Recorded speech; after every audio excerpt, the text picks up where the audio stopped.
All right, well, good evening, everyone. It is Wednesday, July, I believe, the 9th.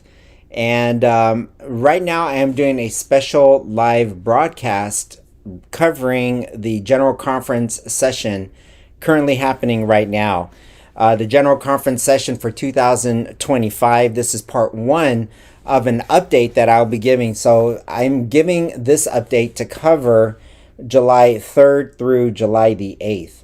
And if I were to encapsulate the sessions at the General Conference in that's happening in St. Louis, Missouri, I would say new leadership, bold mission, and prophetic urgency. I think that those three words best encapsulate kind of what we're dealing with when we think about what's happening with the world church. So again, tonight it will be part one. I'm covering when it started, July 3rd, up through yesterday, July 8th. Again, it's in St. Louis, Missouri, and I will give another update later at the end of the week, maybe the start of next week. I just have to see, because I'm getting updates myself on the ground in all the committees. And part two will cover everything that happened today, July 9th, all the way through its end, which is going to be interesting, because we're going to see kind of what's happening with the world church. So again, we have new leadership, prophetic mission, global strategy that is being formulated right now. And again, welcome to all of those right now who are joining me live to part one of our exclusive coverage of the 62nd General Conference session of the Seventh-day Adventist Church, again held in St. Louis, Missouri. Now, this global event that is actually happening right now is really shaping the future of the Seventh-day Adventist movement. So let's go ahead and just dive right into what's happened from July 3rd to July 8th, and we'll take it day at a time. So on day one, July 3rd, it was the opening day, and there was a very heavy spiritual focus. The session began with prayer, it began with music, and then Ted Wilson opened with a spiritual message, and his message was focused on the everlasting gospel and the urgency of the three angels' messages found in Revelation chapter 14. That day as well, the delegates were approved, or I should say the delegates approved the original agenda and appointed the 277-member nominating committee who are charged with selecting church leadership for the next 5 years, which is when they're planning on doing the next GC session. There were a few motions, such as attempts to reopen the church's immunization stance, but that motion was rejected because they wanted to maintain focus on mission and not on division. So that's what happened on day one. So it was kind of a big day because their focus on the everlasting gospel and just getting the delegates to approve the agenda. Day two began on July 4th, of all days, Day of Independence, and there was a presidential election and a historic moment at that moment when it happened. So that was breaking news because it really is beginning a new era. Erton C. Köhler, Pastor Köhler, Elder Köhler, was elected as the new General Conference president, and he replaced Elder Ted Wilson after 15 years of service. So Köhler, what's interesting about him is if you get a chance to hear him speak online, he is the first South American to hold this role, and he's bringing some deep-filled experience and a very strong commitment to global mission and strategic planning, which I found very interesting because that's exactly what he was doing as the executive secretary of the General Conference, was really focused on global mission. Well, that strategic plan, global mission, is now going to be re-highlighted again to a level that we haven't seen since the 1990s. In his first words as president, Elder Köhler stated, and this is his quote, "We have no time to waste. The Lord is coming soon. This is a time for unity, mission, and prayer." And I love it because it really focused on the urgency of spreading the gospel to all of the regions around the globe, particularly in the 1040 window where we're having a tough time getting the gospel there. But it looks like there is a new era, a new global movement to really finish this work. And it was very powerful words from Elder Köhler to begin this new era of finishing the gospel work so that the Lord can come soon. And you get the sense that he believes that the Lord is coming actually really soon. So that was day 2. Day 3 was July 5th, and July 5th was on Sabbath. So they did a mission report and Sabbath worship that day. Global mission in action was sort of the theme for the day, what is happening around the globe. Elder Ted Wilson delivered a major report, and he highlighted several things. First of all, the explosive evangelistic success in Papua New Guinea. Many of you probably realize there was over 400,000 people in Papua New Guinea baptized last year. Well, the new report is that there are 10,000 plus Bible groups. I mean, that's crazy. 10,000 plus Bible groups, 23,000 health outreach cases, and massive baptisms that are happening right there in that region. There was also a report that Adventist hospitals, universities, and media ministries are reaching millions worldwide. And I know that I can attest to that because even the Future of Hope Ministries is reaching a broad base, and it seems like the Holy Spirit is working through these mediums. But the report is that the Adventist hospitals, universities, and media ministries are just basically doing a great job at reaching millions of people through those media. The Sabbath worship featured, of course, you can imagine a lot of music, powerful music, and a sermon that was focused on the second coming and being a faithful witness. So again, the mission of finishing the gospel, the urgency and the imminency of the second coming. I'm so glad that the General Conference started out with the 2 days just powerfully focusing everyone's attention on the fact that it's urgent now, it's imminent. You get the sense that they're feeling that Jesus is coming soon, and now we got to refocus all our energies and focus on just finishing the gospel work. So that was day 1, 2, and 3. On day 4, July 6th, that would have been on, I believe, Sunday, there was a secretary's report and a membership challenge.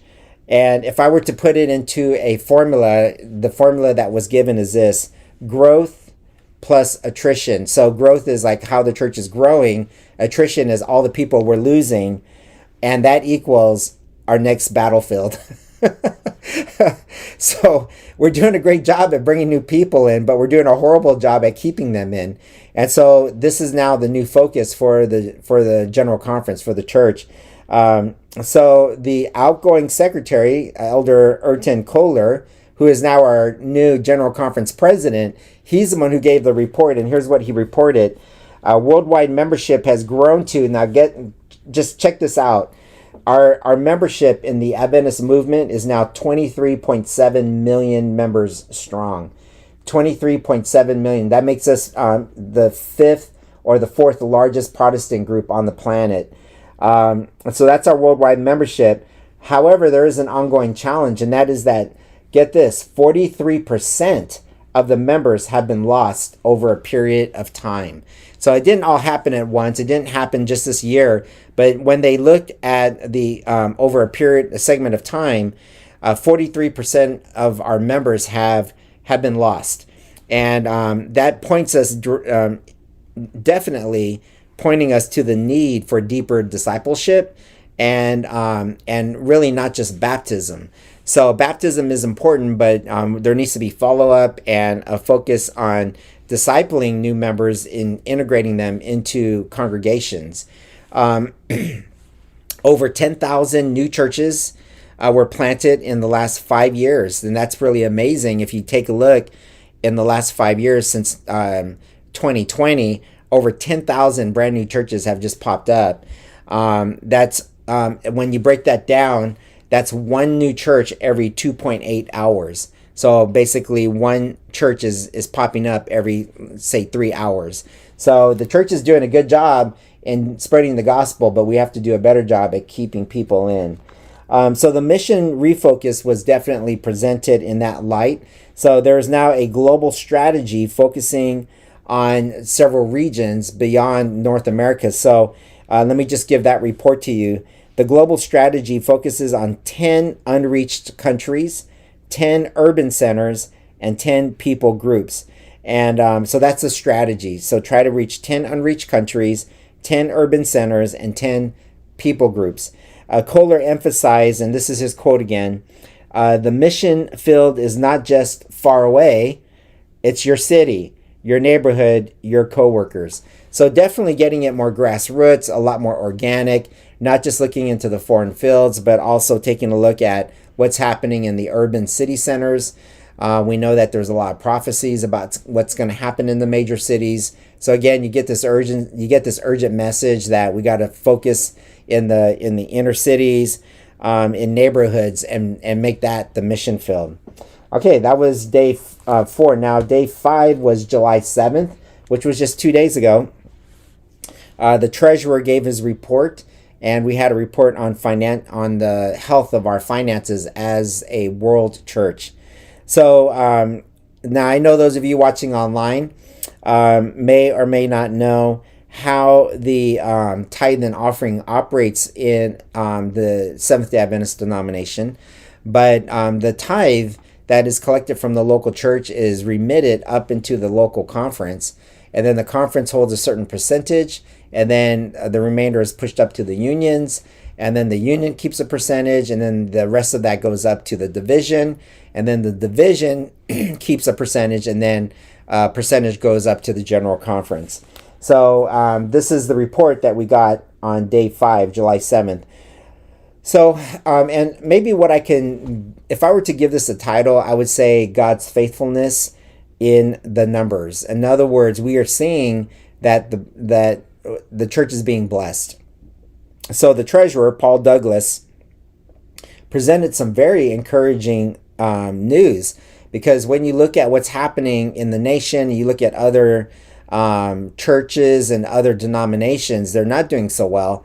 But the Seventh-day Adventist Church seems to be doing really fantastic. God is really blessing the mission and the collections for getting those funds into the global mission areas. So tithe and offerings increased by 16% over the last 5 years. So we have seen a really good increase of about 3% every year. So we've had a total increase of 16% over the last 5 years. The church's Mission Impact Fund has supported thousands of frontline efforts. So the Mission Impact Fund is the fund that's used for evangelists and pastors that go into the mission field, as well as supporting local missionaries and supporting conferences that are supporting the work in unreached areas. And the church's Mission Impact Fund has supported thousands of these frontline efforts, and the investments in education, health, and publishing continue to bear fruit globally as well. So again, the universities, the academies, all the schools, elementary schools, our clinics, our hospitals, health, and also our publishing houses where we're producing materials, all of those are continuing to bear fruit globally. The General Conference is committed, they say, to financial transparency and accountability, and ensuring funds are following the mission that we are set about to do. And then yesterday was day 6, July 8th. Actually, what is the date? Today's the 9th. So yesterday they had the business session, policy updates, and they made a spiritual appeal. So what they did is they took a look at the structure of the church and the movement of trying to support the mission field through the infrastructure. So delegates approved 11 brand new union level administrative fields. Okay, so if those of you watching online don't know how it operates, you have a local church. All the churches are grouped in a region, and it falls under a local conference. And then the conference, together with other conferences, fall under a union. And then that union is one of several unions that fall under the big division. So for myself, I pastor a church in Phoenix, Arizona. I'm just one of many sister churches in, there are 70 churches in Arizona, but we fall under the Arizona Conference. Arizona Conference is grouped together with the states of California, Nevada, Utah, and Hawaii. And together, collectively, those states make up what we call the Pacific Union Conference. So here, the delegates approved 11 new union-level administrative fields, reflecting really major church growth in places like, and here's where they did it, Philippines, because they've had a tremendous growth there, Nicaragua, Costa Rica, South Sudan, Ghana, and Cameroon.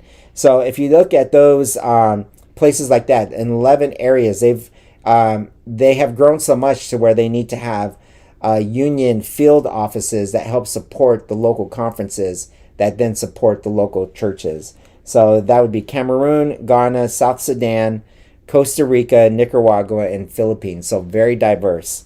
They did start to look at the church manual, and they began discussions. Now, for those who are totally into policy and procedure, you can get really excited that the church manual is being looked at. For people like me that absolutely fall asleep because I did, all these years of law school, I don't want to keep reading policy, but it's okay. We'll get the final update, and then I will just look at it and say, good to go. But the church manual discussion began, and here's what they looked at. They want to streamline credential and license content. So for pastors and for those who receive credentials and licenses, they want to look at streamlining the content there. There was a proposal to rewrite a divinely appointed ministry that was sent back for more review. So they're looking at a rewrite on a divinely appointed ministry. They did prayer sessions and devotions that emphasize revival, emphasize unity, obviously, and also emphasize preparing the world for Christ's soon return. So again, you get the sense that everyone at all different levels, from general conference to the divisions, all the way down to the unions, everybody's getting the sense that the world is now coming to an area where Jesus could be coming back. And I think that's really exciting, the fact that everybody in the global movement is now seeing the signs. Now, of course, not everyone sees that, but I mean, at the leadership level, we're seeing a lot of talk about it. There are definitely some spiritual themes that emerged, and I like to just highlight 5 of those areas. Throughout those first 6 days, there are several clear themes that have surfaced. Number 1, the urgency of Christ's return. Now, here's a takeaway for you and I. We basically have no time to waste. And I think that's the urgency of Christ's return. And I think that is one of the biggest spiritual themes that is coming out at the General Conference session. Number 2, a refocus on mission, or taking the mission and refocusing it. So, and what they want to do is they want to take hard to reach areas now and evangelize those areas. So not just keep going into the areas that we've already been, but going into the hard to reach areas. Number 3, taking a look at membership, but looking at it through the lens of discipleship. So it's not just baptism, but it's also nurture. So nurture, don't just baptize. So that's the third theme. The fourth theme, I think, that is coming out of these first 6 days is really the spirit of unity. They don't want any divisive talk. They want to make sure the whole world is on the same page. No room for division in God's church. And so this is kind of the rhetoric that we're getting, the spirit that everyone is getting from the General Conference, and also the delegates from around the various field regions and divisions around the globe. Everybody agrees that we need to be together and not have anything that brings dissension in the church.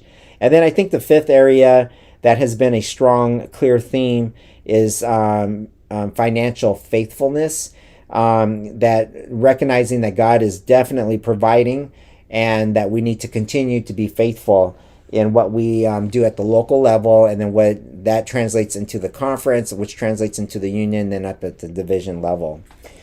So that's what we get from the last several days. So what does this really mean for you and me?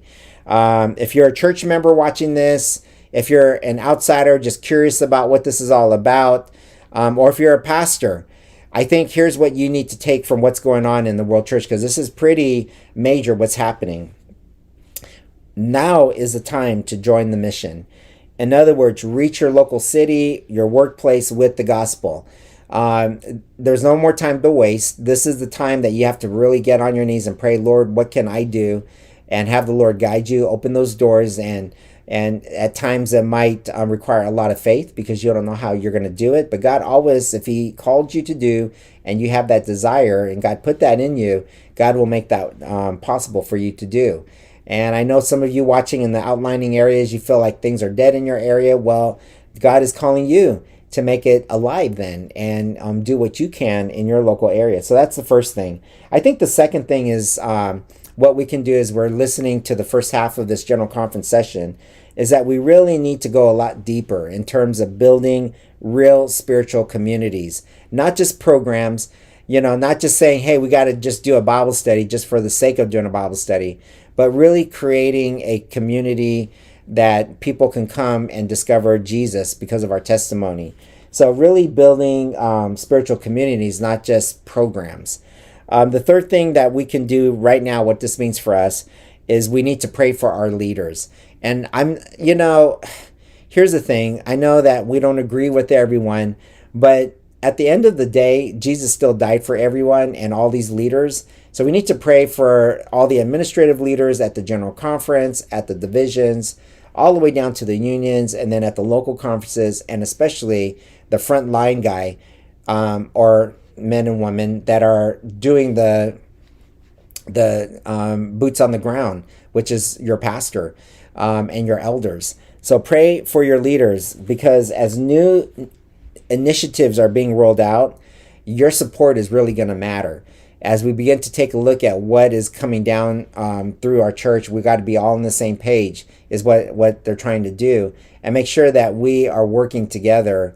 You can still do your independent Bible study. You can still have your independent ministries that you're doing, but at the same time recognize that God is still working through a movement to kind of reach unreached areas. So just pray for the new leaders as new initiatives are rolling out. And I think the fourth thing that you can do right now as you're hearing this is just stay informed. This isn't just global and what we're talking about on a global scale. It actually comes right down to what is happening at the personal level, at the community level. And recognize that at the end of the day, these people, that's what God calls the church. And these people who were called, and we may not agree with everyone, but at the same time, you can't judge anyone. So we just have to recognize that we do our part, pray for them. This is still your church. We're still one people. God is still coming back. And I know that if you're watching this, you believe, and that you're just asking yourself, what do I need to do?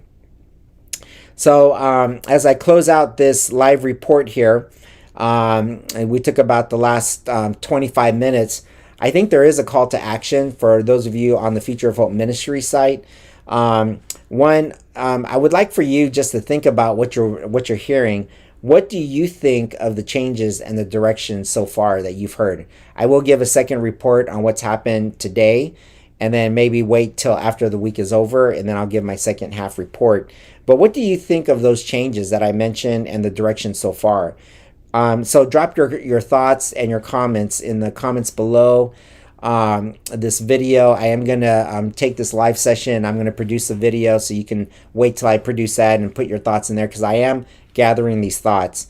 You can also like this video, because the more that you like and share it with members of your church, it helps the YouTube algorithm send it to more people in the Adventist Church, or those who are Christian, or those taking Bible studies that are interested in what is happening, what I just reported on. It'll send it to those individuals as well. And then definitely another action that you want to do is subscribe to the channel, because I am going to be posting part 2 that will cover July 9th through July 12th. And it's going to include some final decisions that were made. You're not going to want to miss that, because that's going to be what happened at the end of this whole general conference session that will impact those at the local level. There's going to be some pretty major worship moments. I think is going to be the call to action on sort of where the church is feeling where we are in the timeline of prophecy. And then there is going to be a closing vision of the General Conference that I'm pretty sure that we're all going to want to hear what that vision and mission, how it, well, maybe not the mission, but how the vision is taking the mission into a local and out into the world again. All right, so that's it for tonight. I want to thank everyone who were able to come on and watch this.